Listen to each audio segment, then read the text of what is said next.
The Bank of Jamaica BOJ is looking to commence national rollout of the central bank digital currency CBDC JAMDEX at the end of June. Speaking during a discussion on digital and cryptocurrency, Director of the Payment System Policy and Development Mario Griffiths makes mention of their target audience for JAMDEX. Well, we're targeting end of this month.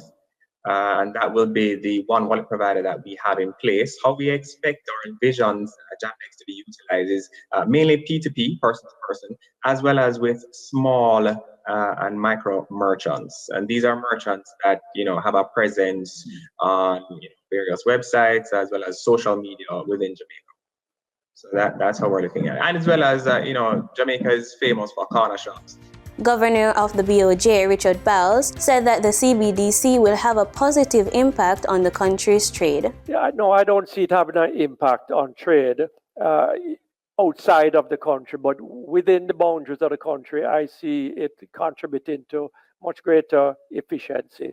Unlike cryptocurrency, Governor Bowles says the CBDC will be stable and explains why. The infrastructure of blockchain is not what causes any volatility in markets. A central bank digital currency is, ours in particular, doesn't work on blockchain, but even if it did, what it is fiat currency. It's just like cash. It's backed by the Bank of Jamaica.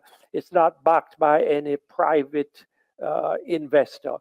So from that point of view, it's stable. The dollar that you have in your pocket today is a dollar that you have in your pocket tomorrow. It's not going up and down on the market like cryptocurrencies. So central bank digital currencies are different in that way. Now for your market updates. In foreign exchange trading for Thursday, June 16, the US dollar sold for an average of $153.02. The Canadian dollar ended trading at $118.03. The pound sterling traded for $187.54, and the euro sold for an average of $161.58. The following reflects the movement of the JSE indices in Thursday's trading session. The JSE index declined by 1,477 points to close at over 300,000 units. The junior market index advanced by 43 points to close at over 4,000 units. The combined market index declined by 990 points to close at over 300,000 units, and the All Jamaican Composite Index declined by 1,238 points to close at over 400,000 units. Overall market activity resulted from trading in 101 stocks, of which 43 advanced, 41 declined, and 17 traded firm. Stocks advanced for Berger Paints Jamaica Limited, CAC 2000 9.5% cumulative redeemable preferred shares, and CAC 2000 Limited. Stocks declined for 138 Student Living Jamaica Limited, 1834 Investments Limited, and Access Financial Services Limited.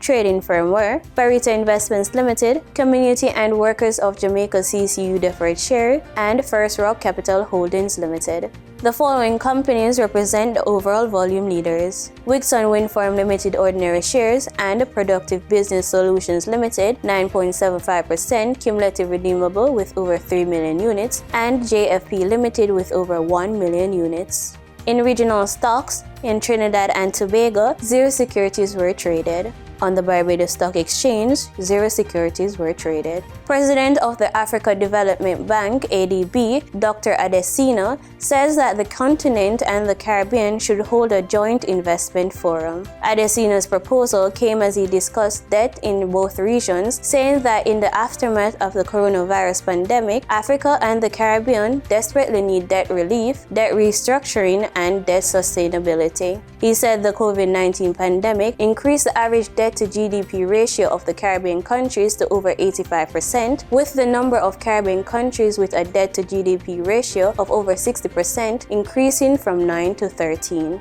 In international news, decades of mismanagement and corruption have led to the near collapse of Lebanon's political system and its economy. Al Jazeera News has the details.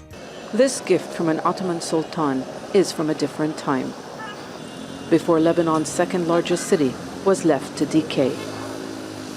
El Tel Square is in the historic heart of Tripoli. the 19th century architecture in a state of neglect. Mismanagement and corruption by those who have been governing for decades are blamed for the situation now. All these beautiful monuments are important for us, but we are concerned with putting food on the table. These markets, or what are known as souks, are rich in history and culture. But Tripoli is one of the poorest places in a country struggling with a collapsed economy. The crisis means more business for cobblers. There's extreme poverty in this city, where unemployment rates reach 60%. And their hardship is getting worse because politicians have done little to reverse the economic implosion.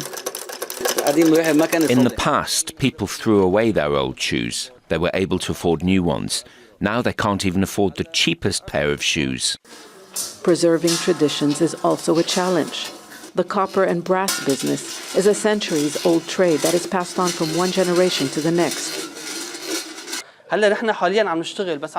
We are barely working. Few can afford brass. Instead, they're buying aluminum and stainless steel. Another old craft is soap making. It's still being done by hand in this coastal city. But inside these ancient walls, people feel forgotten. Since the end of the Civil War in 1990, there has been no project to promote development.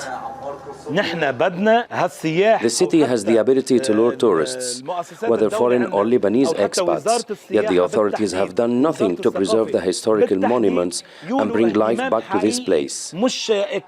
Centuries ago, this courtyard, or what is known as a khan, was a place where traders and travelers meet. Today, it is empty.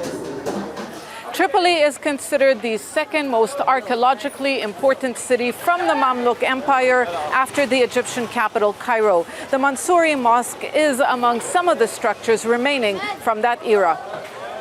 Remnants from other eras as well are found here, but Tripoli's history is overshadowed by a turbulent recent past and a grim reality.